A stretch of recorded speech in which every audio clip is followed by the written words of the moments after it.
Number 5, the devil is in the details. The details. And I'm talking as small as a coffee or tea. Do it yourself. Bring your own coffee to work. Just imagine if instead of buying that coffee every day for $5, you decided to save that $5. Over 30 years, that would come to over $50,000. $50,000.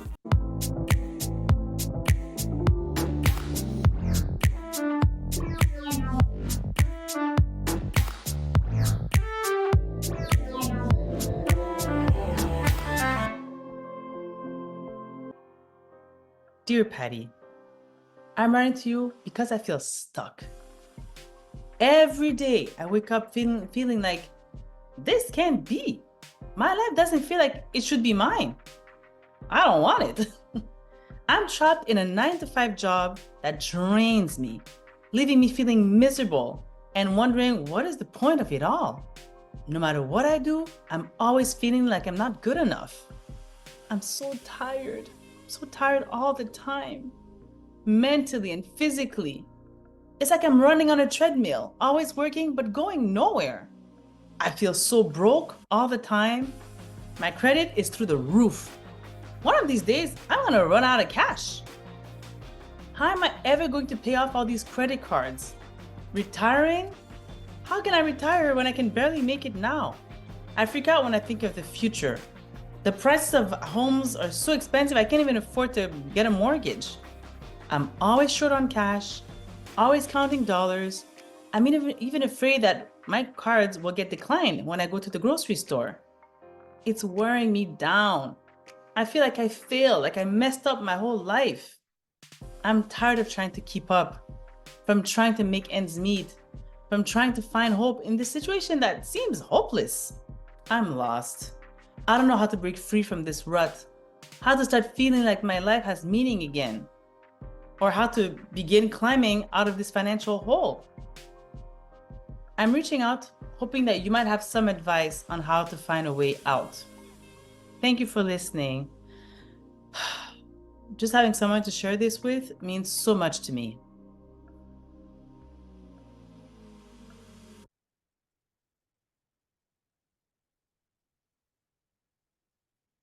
Hello, girlfriend.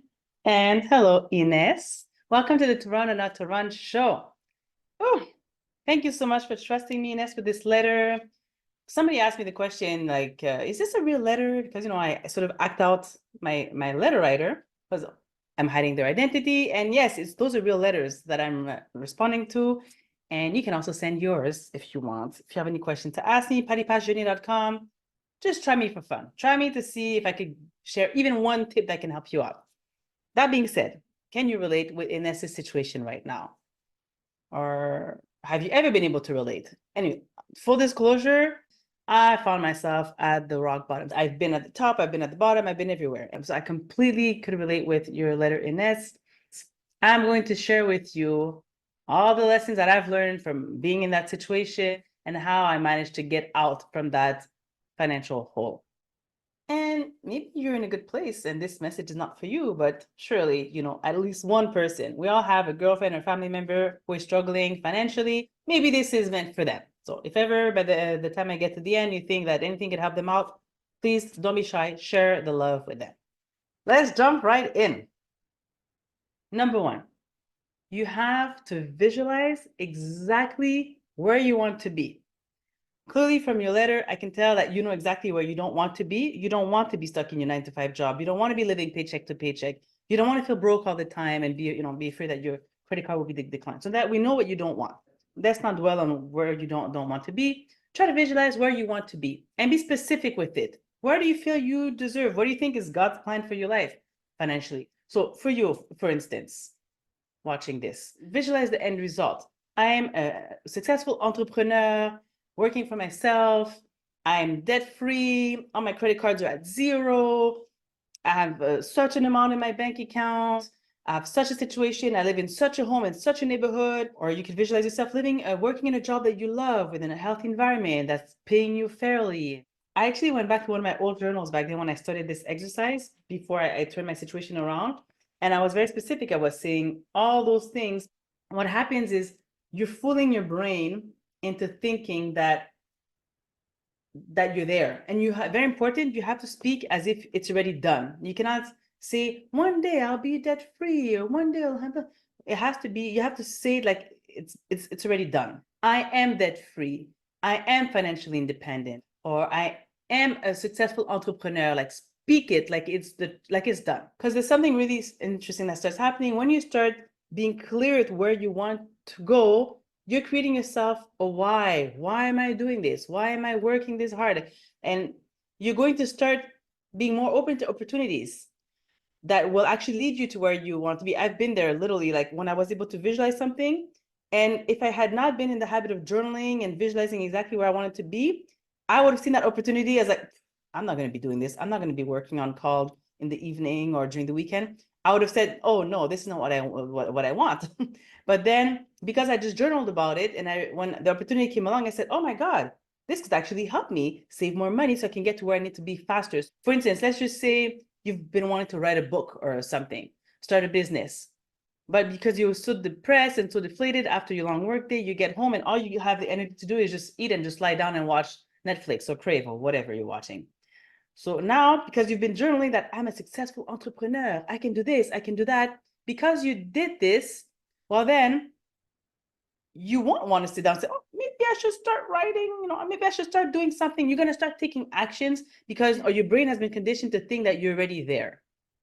Okay, so that's very important. Number one, don't even bother looking at the next steps. If you cannot start doing this, you need to know where you want to go and why you're going to be doing it. So no matter what, you have to start by visualizing. You need to be aware of where you want to go. So you have to position yourself to get to where you want to get, and the opportunities will just start like popping out. When you really open up your mind and when you're clear on where you want to go, the path will show up in front of you, literally. Number two, educate yourself and start taking action today, my dear sister. There's so many resources out there. Back in the days, I used to have to go to the library. That's where we had the little library card and would go there and get the book we needed with all the codes. Now we have access to everything. Everything is online. It's either you can find it on Google or whatever search engine you use, on YouTube, how to make more money, how to get a side hustle, how to do. There's so many resources. There's so many books. I'm at old school. So this book, Smart Women Finish Rich by David Bach, game changer. Wonderful. Really read it. Whatever, the Millionaire Mind, the Automatic Millionaire. There's just so many books out there that give you the recipe from experts who've helped other thousands of people, if not more, millions of people to make it. So you have access to all this information. Don't be shy. Learn what you don't know. There are courses you can sign up for. University, college, whatever. You can sign up to those classes. You can get a financial advisor. Better to go by reference if possible, but if not, just do your research and find yourself a good financial advisor. And even at church, for instance, at my church, there was a course that showed up, how to become financially free or whatever. And I signed up, and that was a game changer because at a moment of my life, I was in a transition and I was not in a good state. And I said, let me go check it out. It's just a weekend. It's going to cost me $20. And I went there and I learned so many things. It was a mind-blowing experience. I'm going to get into it a bit later. So please get advice from the experts, not from your counterparts who are struggling like you are. Okay, you cannot have the blind leading the blind. You need to go to the authorities who know what they're talking about. Okay, there are plenty of them out there. Number three, dissociate what you want from what you need right now. Okay, and you have to become very clear with this. Okay, so with the tip number one, I was telling you, you want to visualize, you want to dream, and yes, absolutely. That's for the future. It's going to be a long-term goal. I don't believe in there's no like easy, fast way to make money, right? But now that we're here right now, today, okay, you need to ask yourself, do I want a Mercedes right now? Or do I need a car to take me from point A to point B or to go to work, okay? If you don't have the money for Mercedes, you cannot have a Mercedes right now. You need to have a car that is in alignment with your situation, your financial situation, so that you can use it and then eventually save money so you can get the Mercedes one day, right? Also, when you go shopping, if you're shopping, you're trying on some jeans and they look so good on you, sitting, they're sitting just right on your hips, on your waist. But then the question is, do you really need those jeans? Or do you have 4 other pairs that are somehow similar, just maybe a slightly different blue? Okay, so if you don't need the jeans, don't buy the jeans. Like, do you want them or do you need them? If you changed weight and you don't fit in your jeans anymore, well, then yes, you need to have another pair of jeans. So you have to budget and then get those jeans. But if you don't need them, ask yourself the question, do I really need these right now? One thing that I've done, I don't like to create needs for myself, and I don't like for people to push things on me. So I've unsubscribed from all those, those email lists. So even if it's a store that I really, really like, they'll send you promos and they're 30% off of this and 50% off of that. And then you feel like you're missing out and you want to go. That's what they're doing. They're playing with your head. So then you're going to go buy something you really don't need. Because had you not received this email, you would have never thought of changing your shirts. So I would strongly recommend that you just unsubscribe from all those promotional emails, because it's creating needs that, is not helping your situation right now. Right now, you want to get out of your situation. So you're going to buy those jeans or whatever it is you don't need. Even if it's on special, it's not serving your long-term goals. So I would advise you against it. Number 4, watch who you hang out with. Oh, mon Dieu. If you're in a place where you want to save your dollars, okay, you want to really start saving all your dollars to buy a house. It seems like you want to buy a house, but you find it too unaffordable. But you're surrounded with people who are living in an apartment or living at their parents' house or wherever with somebody else, and they want to live their best life. They want to travel. They want to do the whole YOLO, you only live once situation. You will have a very hard time getting out of your financial hole. I'm not telling you it's impossible, but it's going to be extremely difficult for you, as you're going to want to blow money on things that you cannot afford to blow money on right now. Find like-minded individuals who are trying to make it out of their financial hole and become your accountability partners. Like, I met a bunch of people in that course I mentioned to you, and we're able to help each other out and encourage each other. And then you see, oh, it's working for this person, it's going to be working for me. There's a lot of power in joining a group that is in exactly your situation. They can connect, they can get you. So definitely groups, communities, follow people who share helpful tips on social media.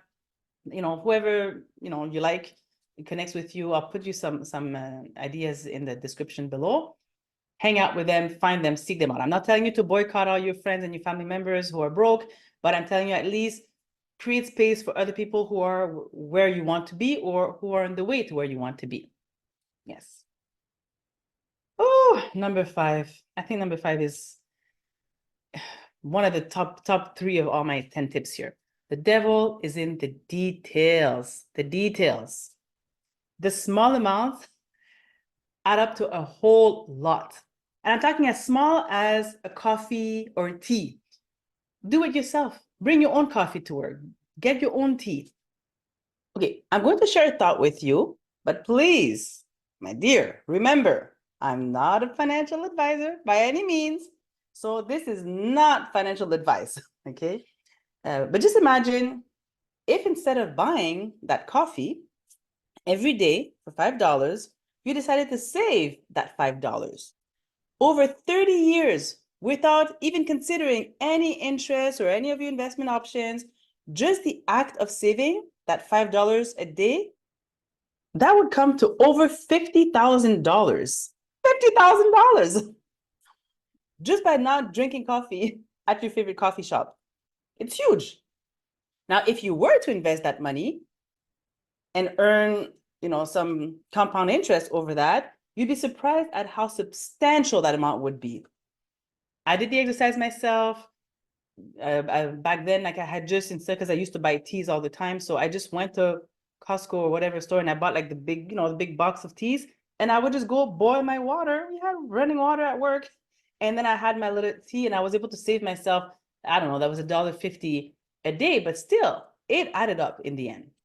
And I strongly encourage you to examine where your money goes daily, even without even realizing. I'm talking Uber Eats, monthly subscriptions, that you don't need, channels you're not even watching on television because you're always on Netflix, on Crave. So then why are you paying for the television? Do you have a house number? Do you need a house number? Maybe you just need a cell phone. Just look at your, even the small, $2 per month, add them. I'm telling you, it's good. You'll be blown away. And by redirecting the funds saved from cutting out on these small unnecessary expenses into savings or investments or into clearing your debts, you can significantly impact your financial future. I cannot repeat this enough. Small recurring expenses that may seem insignificant on their own add up to a substantial amount of money over time. Like, imagine the ocean. The ocean is composed of many, many drops of water, right? Same thing with the dollars you spend onto your financial future. And interestingly enough, by making those changes, you'll also find people who are already in the change. So for instance, let's say you stop going to the restaurant every lunchtime, okay, to go buy yourself a sandwich or whatever it is at work, and you start bringing your own lunch. You're going to start seeing people at the cafeteria who are also bringing their own lunch for the exact same reason as you are. Okay, just a little example. So very important for you to pay attention to the details. Number 6, financial planning. Start by creating a detailed budget to understand where your money is going. You cannot change your circumstances unless you know where your money is going. It's not about how much money you make. It's about how much money you keep out of what you make. I don't know who said that, but I'm pretty sure I read this in one of the books. Consider consulting with a financial advisor, as I told you before, or use a free online resource to help you manage your debts and set realistic goals for paying off your credit cards. So just find something that works for you.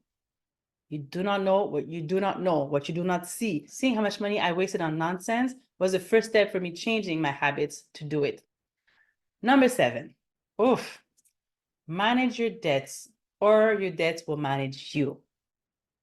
There's actually a saying, there's a proverb that goes like this: the rich rule over the poor, and the borrower is slave to the lender.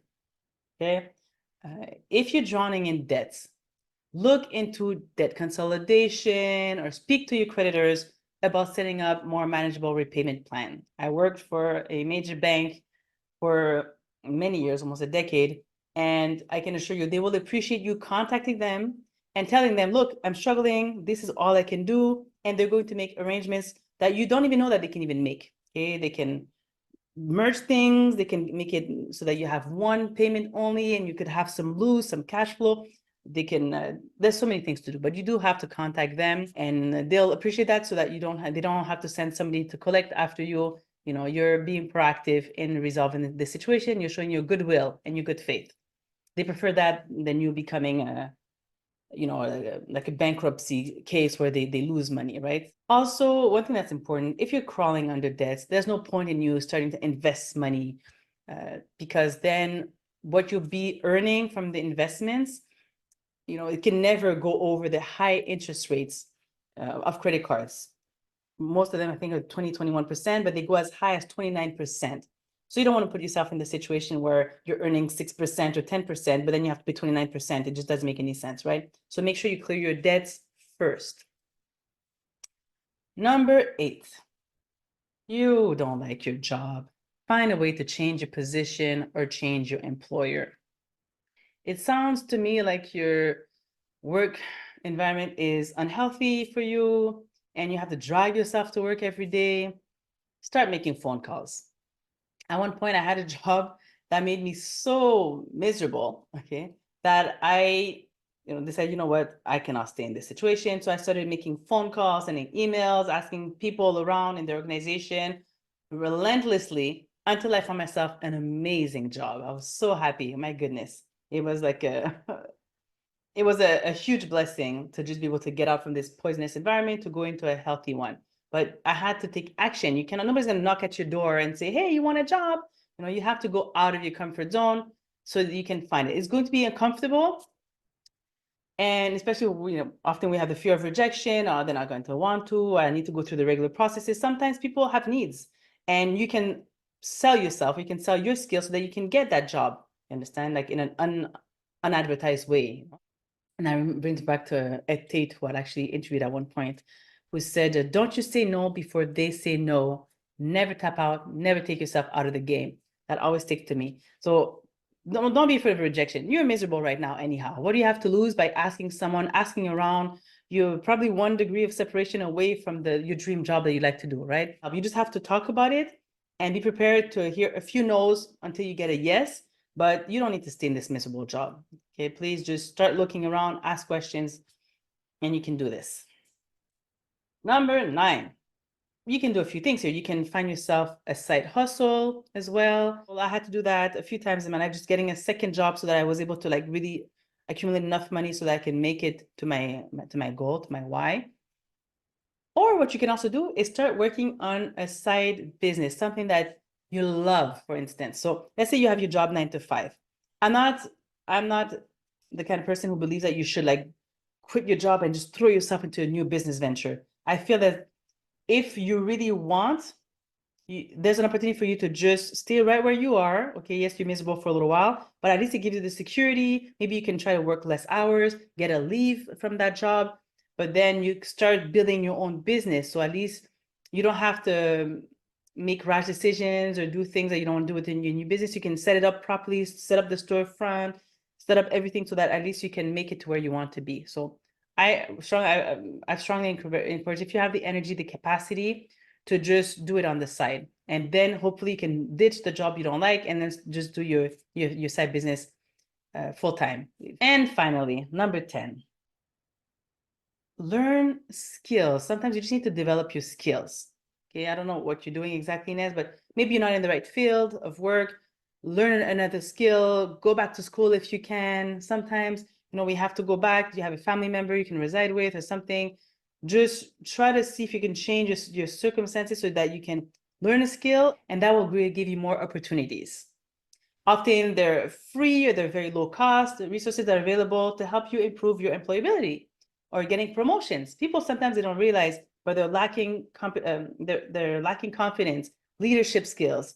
They cannot speak in public, or when there's meetings, they cannot, sell themselves. Even in interviews, some people, they keep trying and trying, and they go to interviews, but because they're mumbling or they're not expressing themselves concisely, eloquently, it affects their credibility, and then they don't get the jobs. So perhaps you should just, for instance, I joined a group like Toastmasters.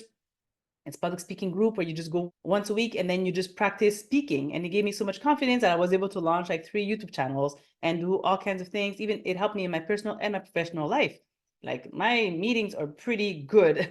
they're captivating, people engage. And so I learned those skills through my public speaking organization, right? So see around, look around, what are your weaknesses? What can you work on? You have to also be coachable and be humble enough to see, okay, well, I need to work on this and that. And then maybe you'll be able to get those promotions. Maybe you'll be able to make it through those interviews, learn how to pass interviews, and even tutorials on to help you how to pass those interviews.